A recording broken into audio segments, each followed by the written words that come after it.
Hai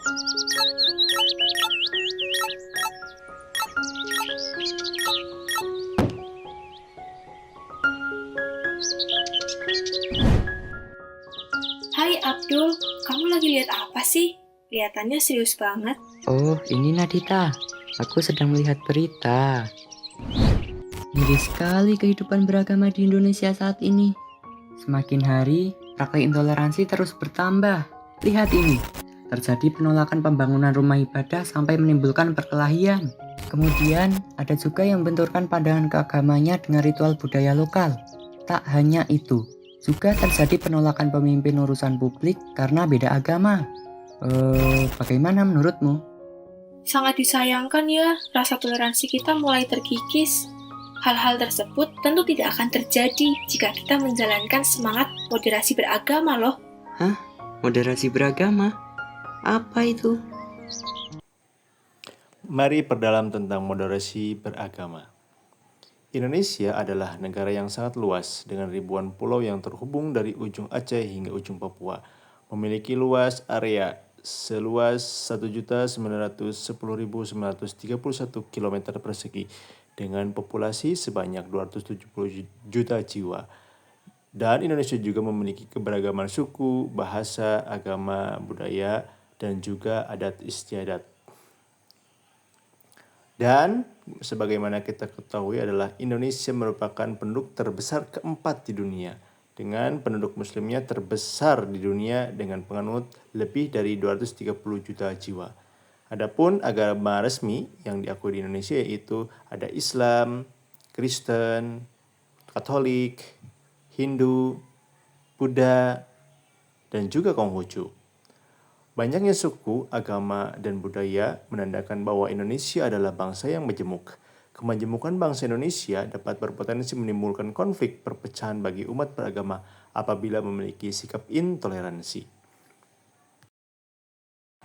Maka hal tersebut mengharuskan adanya toleransi dan penguatan moderasi beragama di Indonesia saat ini.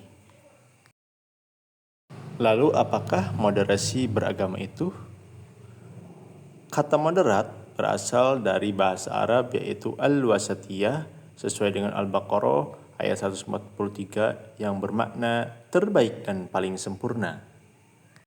Sedangkan dalam bahasa Latin kata moderasi berasal dari moderatio yang artinya kesedangan. Maksudnya, sedang di sini ialah tidak kelebihan dan tidak kekurangan dalam melakukan suatu hal.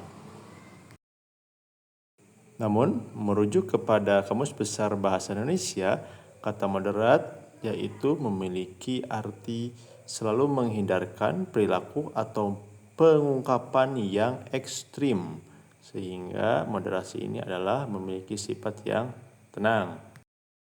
Dan jika disandingkan dengan kata beragama, maka memiliki arti adalah sebuah cara pandang, sikap, dan perilaku dalam mengamalkan ajaran agama yang berada di posisi tengah, adil, seimbang, tidak berlebihan dalam beragama, dan juga tidak melakukan ekstrim. Mengutip ungkapan dari Profesor Kamarudin Hidayat yang merupakan guru besar bidang filsafat Islam, bahwa pengertian moderasi beragama muncul karena ada dua kutub ekstrim, yaitu ekstrim kiri cenderung mengabaikan teks dan ekstrim kanan terlalu terpaku pada teks dan cenderung mengabaikan kontrol. Sedang posisi moderat adalah di tengah-tengah antara ekstrim kanan dan ekstrim kiri. Berikut ini contoh sikap ekstrim dalam beragama. Di antaranya itu contohnya mengikuti ritual pokok ibadah agama lain dengan alasan tenggang rasa. Atau seseorang menyantap makanan atau merengguk minuman yang jelas-jelas haram menurut agama hanya karena alasan toleransi kepada umat agama lainnya. Ataupun yang ketiga, yaitu seseorang merusak rumah ibadah karena tidak setuju terhadap paham keagamaan yang dianut oleh agama tersebut. Maka, apakah moderasi beragama itu penting? Tentu jawabannya penting, karena moderasi beragama diperlukan terhadap sikap ekstrim dalam beragama yang tidak sesuai dengan esensi ajaran agama itu sendiri. Perilaku ekstrim di atas nama agama juga sering mengakibatkan lahirnya konflik, rasa benci, intoleransi, dan bahkan peperangan yang memusnahkan peradaban. Sikap-sikap seperti itulah yang perlu untuk dimoderasi.